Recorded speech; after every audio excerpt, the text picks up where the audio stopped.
This is what the Russian world, or the Russian peace as they called it, looks like.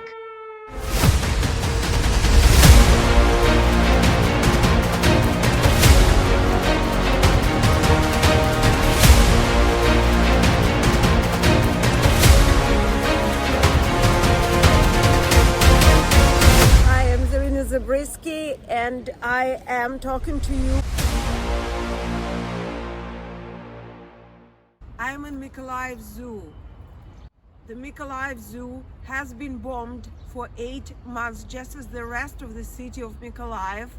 Here in front of me, you see a part of a missile that landed right here, with a tiger right behind me and a polar bear to the left.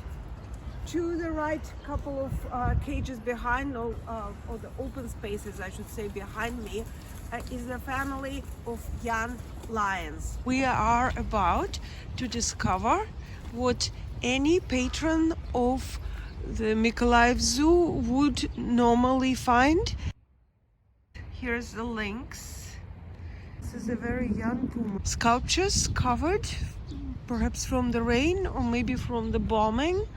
And here we see the parts of the rockets which hit Mykolaiv Zoo in the beginning of the war. Natalia, can you please tell me about these rockets? Did they hit right here, or where did they hit and when? No, actually they were brought here from all territory of the zoo. And God thanks, animals were not hurt. But it's, how you can see, it's a cluster bombs, which are quite crazy thing for animals. And one of the cluster bomb we can find next to a cage of bears. The zoo was a target also. Maybe it's a military base for Russians, I don't know.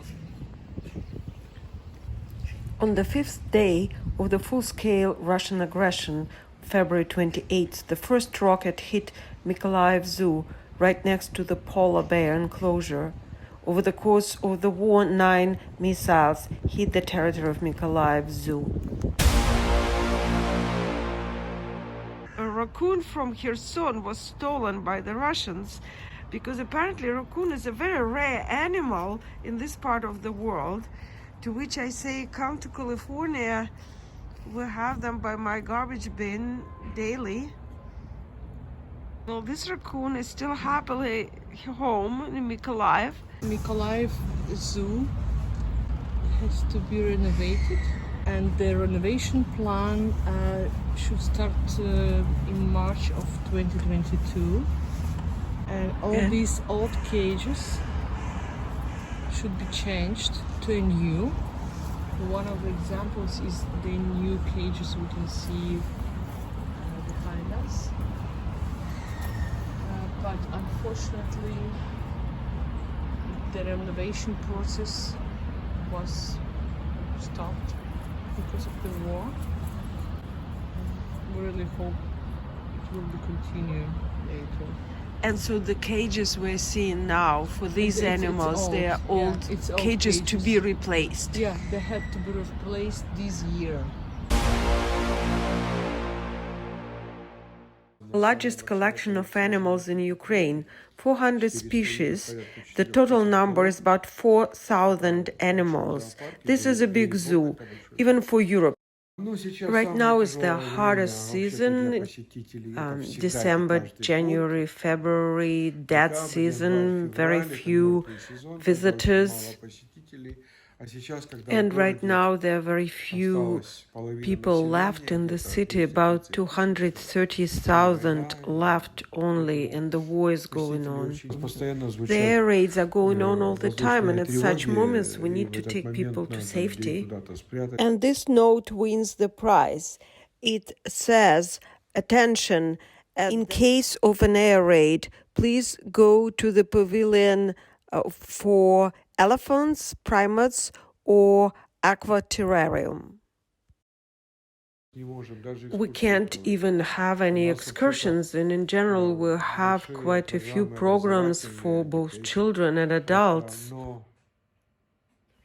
But right now we can't have groups, we can't have excursions. So for now, for the wartime, this part of work is just not happening. How does the sound of air raid affect animals? It does not affect them.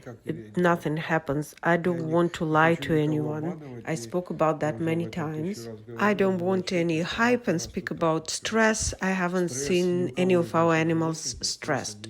Animals function well if they eat, they have proper digestion, they reproduce, they take care of their young, the birds lay eggs. That means there's no stress in them at all. We have a lot of animals reproducing. Snow leopard, that's the mother, and this is a baby. And here's the father.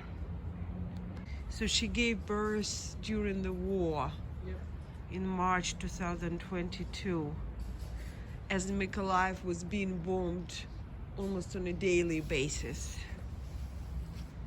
Is this a conservation program? It's a program when they're trying to restore animals, and also Mykolaiv Zoo participate in an exchanging program with other zoos. Like for example, this snow leopard, the young one, it have to be exchanged with a Chinese zoo, and from Chinese zoo they got already 2 giraffes. Starting from the beginning of the war, we started to accept the pets from our citizens who were living in Mykolaiv. They didn't have anywhere to live. Their aquarium fishes, parrots, big and small, and there were lizards and turtles and even an alligator. There were a Nile alligator that we now have. The last edition we had were the ponies from Chornobayevka, where there were hostilities going on, and the soldiers, Ukrainian soldiers, brought us the ponies. Overall, about 500 animals, chinchillas and hamsters, rabbits. So we pretty much accept anything except for dogs and cats, because we simply don't have the space to keep them. But everybody else is here, and we're feeding them, taking care of them. Hi, camels. And here we have another visitor. Well, hello. You look happy. Hi. The deer of David and a cat. The cats actually live in some of the cages, and I hear that they catch mice.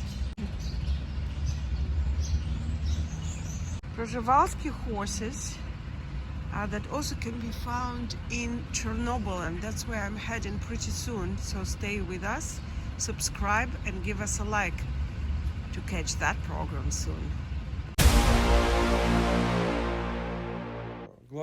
The main goal for us is to keep the team of our staff, very knowledgeable experts, and also, of course, keep our collection of animals. What do they eat? Anything we give them, the grain mix, corn, and now in winter we also mix in minced meat. Are they cold? No, they live in the northern New Zealand, but also I put some hay for them so they're not cold. We have our own water supply system here, separate from the city, and during the war we drilled 2 water holes, so we get the water from these underground holes on our own territory, but this is not drinking water. It's not salty, but it's very hard. So we have our own purification systems. We have 2 units that the city provided for us, and it's reverse osmosis system. We have big vessels that we use to deliver this water to the departments, to the animals, and this is drinking water.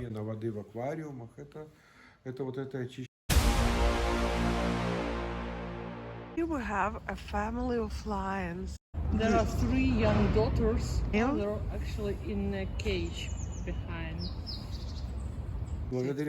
As for food supplies, thanks for the help we get from the people, that includes financial help, we are able to pay for the supplies right now. The first month and a half was really difficult because all our connections and ties with the supplies were broken and the food was hard to get. But right now everything has been restored and the animals are being fed properly and nobody is starving. And we also receive as help the freeze-dried food from the European zoos. We are very grateful to the zoos of Berlin and Lodz and other zoos that are supplying freeze-dried food. They bring it all to the Rivne Zoo, and from there the containers are being forwarded to the other zoos in Ukraine. During the power outages, how do you provide heat and light for the animals who need those? Oh, this is of course a problem. Well, right now we do have power, but just before you arrived, we had to function on the diesel generator, which provided power for here, for the office and for the aquarium. The most important thing for the aquarium is not actually light, but the air, and it's all diesel, and diesel costs money.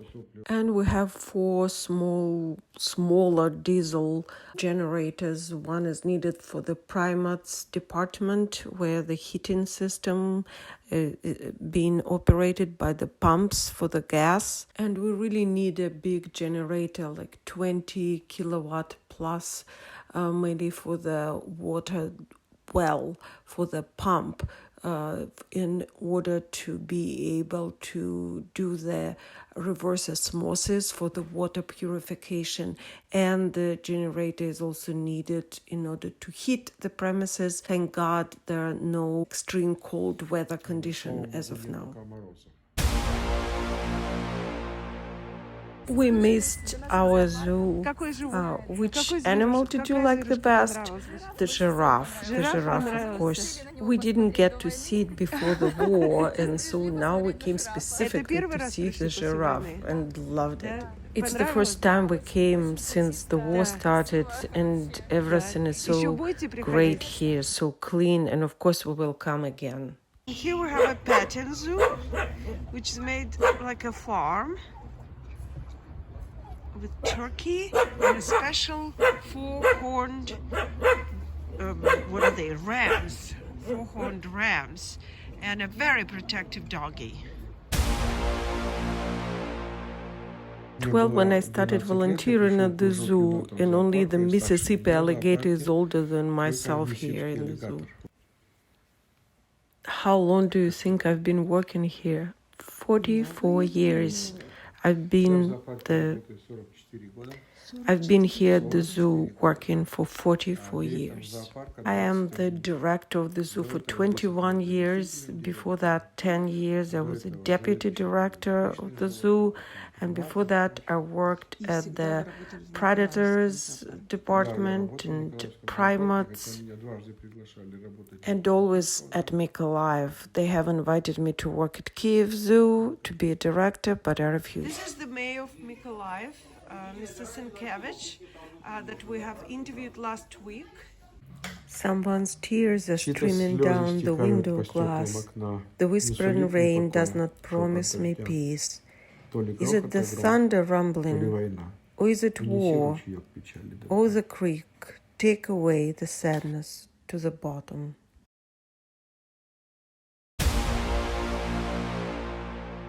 There are very few visitors, and of course we do need the money, the entrance fee money.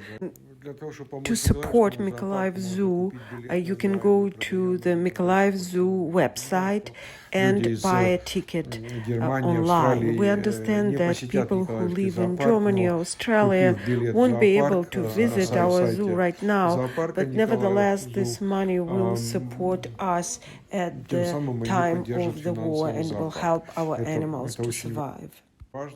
In many ways, this support has helped us to exist. It's one of the most impressive zoos I've seen in Europe or in America. And now it is facing a winter without power, without drinking water, and with occasional bombings still going on. The Russians are terrorists. They must be stopped for the sake of people, for the sake of animals, for the sake of this world.